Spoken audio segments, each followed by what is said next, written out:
ماشاءاللہ بڑے ہی خوبصورت انداز میں جناب حضرت مولانا عثمان شاکر صاحب جو ہے بیان فرما رہے تھے، عمر فاروق شاکر صاحب۔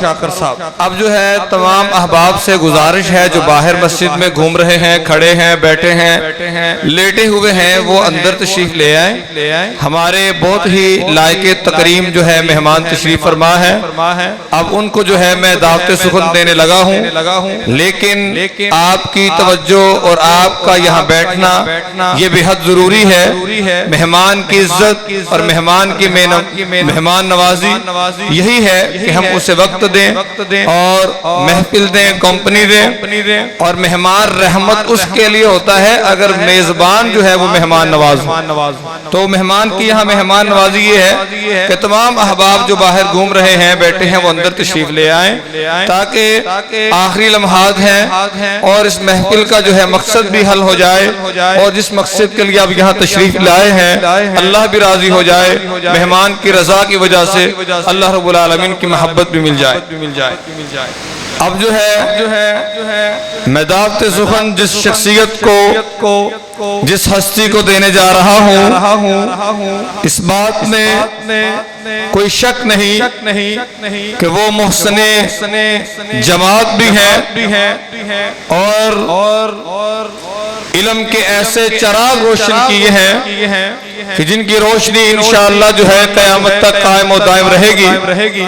مناظر اسلام خطیب ہر دل عزیز اور اس مسلک کی پہچان اور شان اور ہماری آن اور جان، بلکہ میں ان کے لیے یہ بات کہنا ضروری سمجھتا ہوں، مثل شیشہ ہے ہم۔ استاد محترم سید سبطین شاہ صاحب، مثل شیشہ ہے ہم، آپ کی جماعت کے، آپ کے جماعت پر بڑے احسانات ہیں، مثل شیشہ ہے ہم، ہمیں تھام کے رکھنا، آپ کے ہاتھ سے چھوٹے تو ٹوٹ جائیں گے ہم، آپ کے ہاتھ سے چھوٹے تو ٹوٹ جائیں گے ہم۔ تو آپ کی آمد کے لیے، آپ کی محبت اور استقبال کا ابتدا جو ہے ہم ایک خصوصی جو ہے تلاوت کلام الہی سے کرنا چاہیں گے۔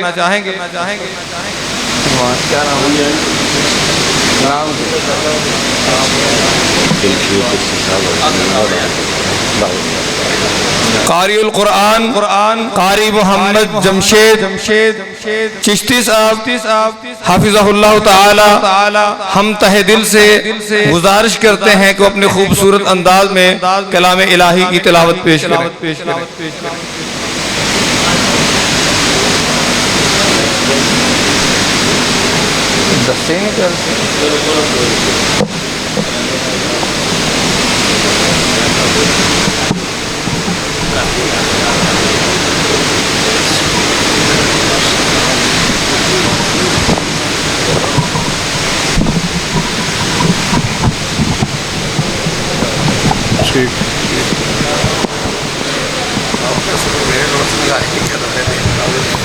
कोई बात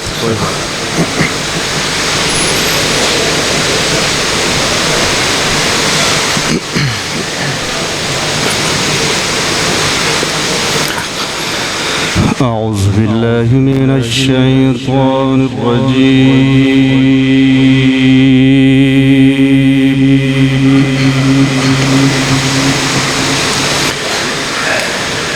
بسم الله الرحمن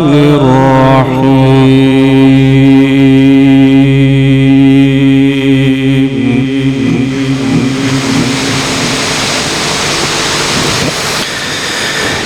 إن أصحاب الجنة اليوم في شغل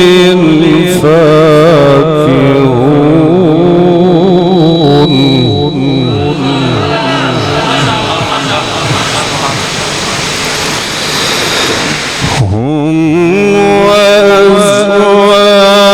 وأزواجهم في ظلال على الأرائك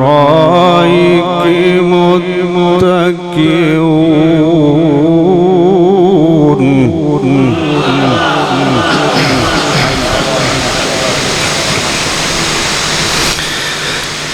لهم فيها فاكهة ولهم ما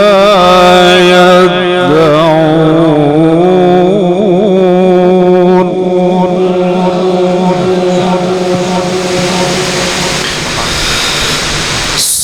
سلام قولا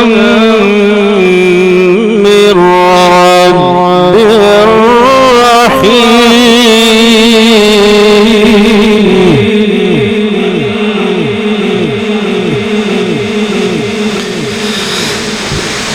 إن أصحاب الجنة اليوم في شغل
هذا صراط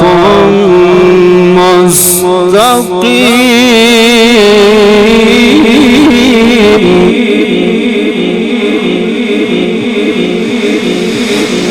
إنه لكم عدو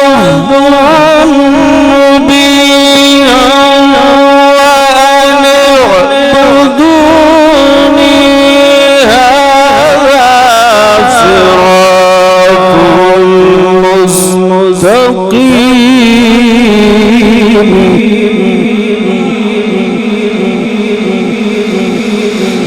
بسم الله الرحمن الرحيم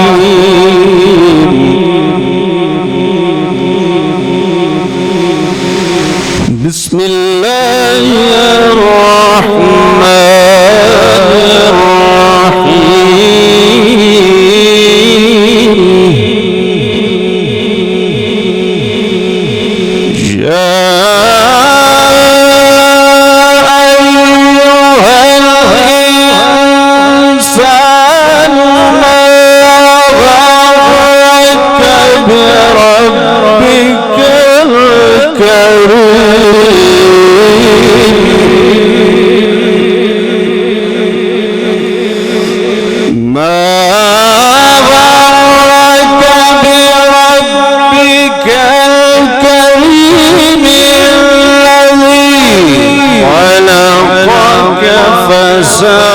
فسواك فعدلك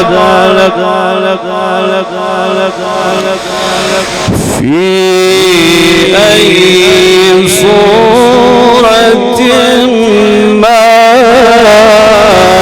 شاء ركبك كلا بل تكذبون بالدين وإن عليكم لحافظين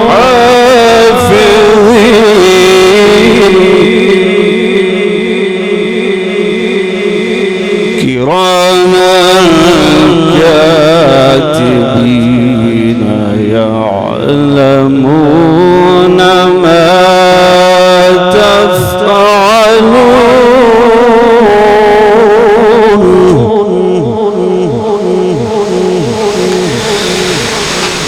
كلا بل تكذبون بالدين وإن عليكم لحافظين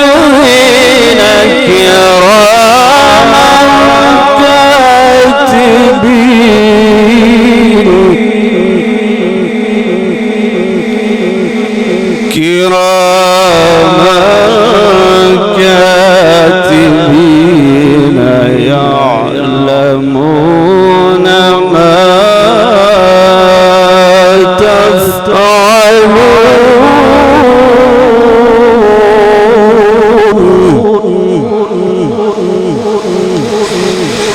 إن الأبرار لفي نعيم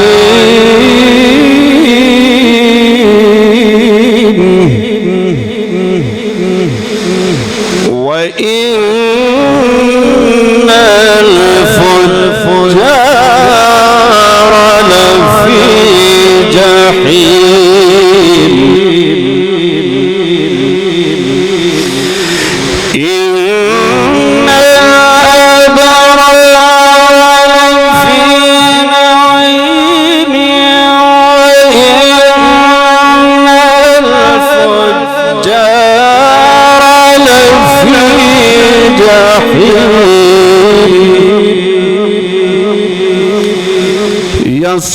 يصلونها يوم الدين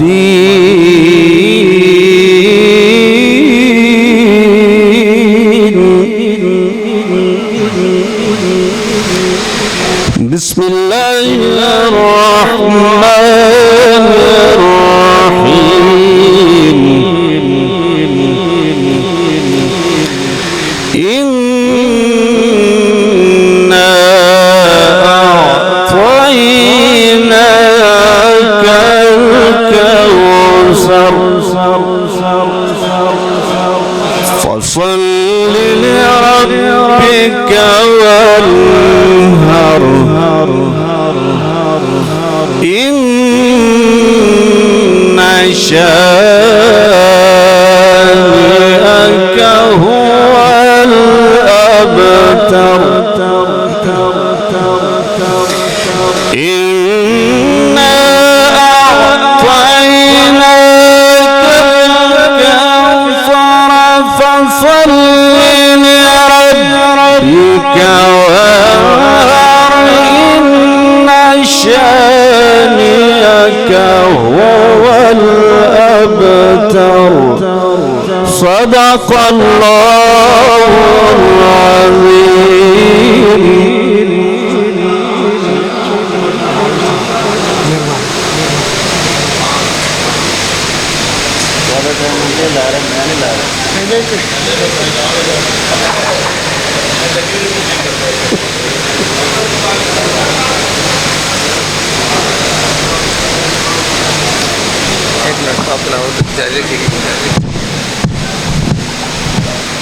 माशाअल्लाह माशाअल्लाह जमशेद साहब आपने तो महफिल लूट ली।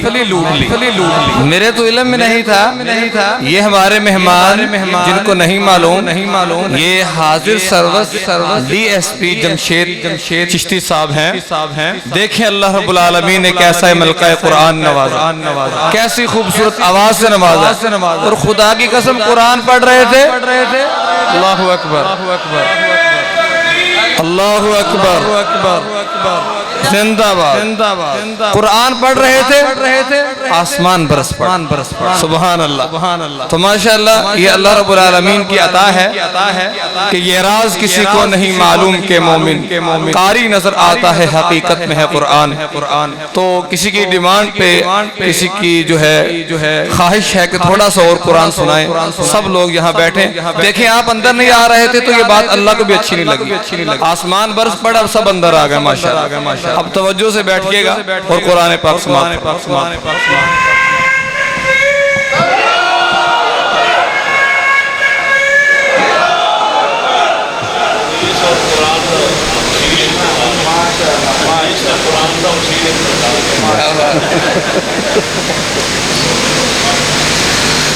أعوذ بالله من الشيطان الرجيم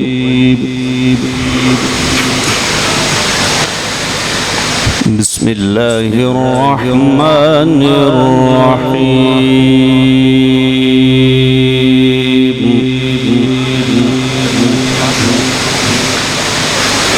يا أيها الذين آمنوا اتقوا الله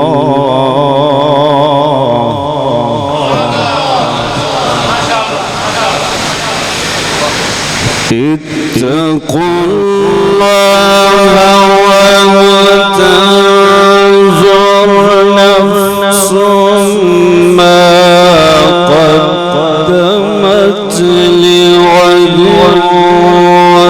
واتقوا الله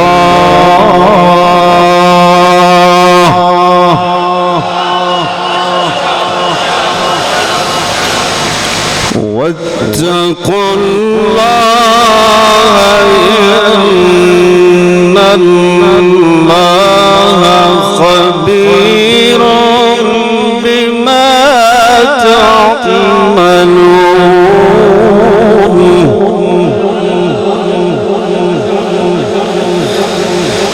ولا تكونوا كالذين نسوا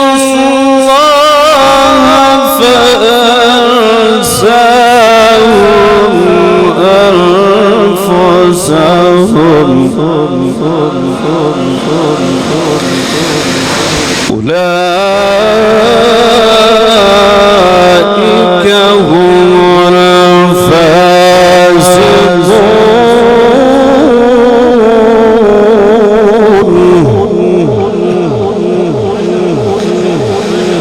بسم الله الرحمن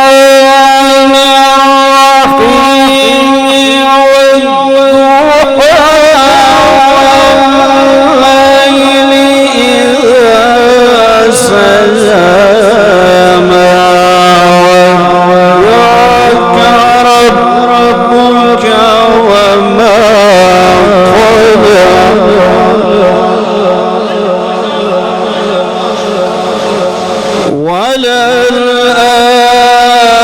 وللآخرة خير والضحى والليل إذا سجى ما ودعك ربك وما قلى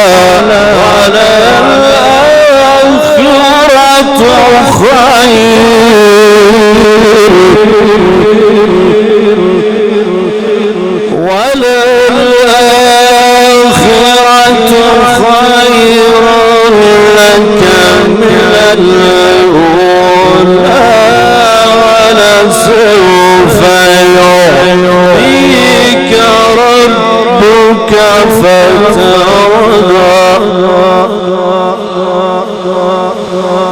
ولسوف يعطيك ربك فترضى ألم يجدك يتيما فآوى ووجدك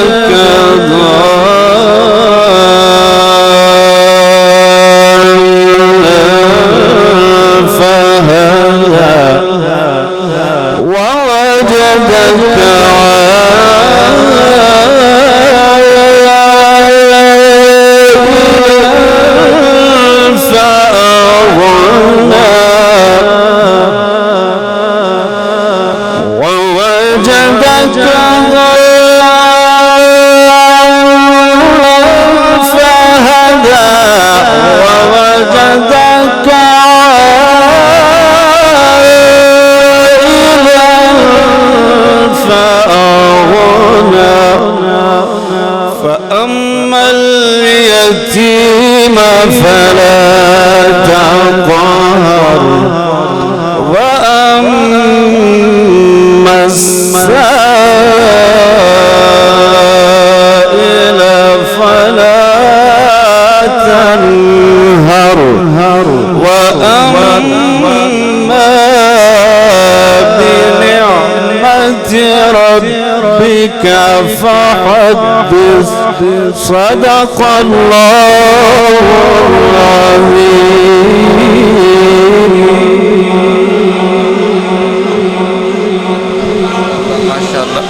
सुभान अल्लाह। जुनैद साहब, बादशाही अगर मिल जाती एक दिन की मुझे, मेरी रियासत में तेरी तस्वीर के सिक्के चलते। माशाअल्लाह बड़ी ही खूबसूरत अंदाज में कुरान पाक की तिलावत फरमा रहे थे जनाब जमशेद चिश्ती साहब। बहुत ही प्यारा अंदाज है। अल्लाह रब्बुल आलमीन इनकी उम्र में, इनके इल्म में, इनकी आवाज में बरकत पैदा फरमाए और सेहत व सलामती वाली लंबी जिंदगी अता फरमाए। अब हमारे बहुत ही प्यारे आए हुए मेहमान के निगाह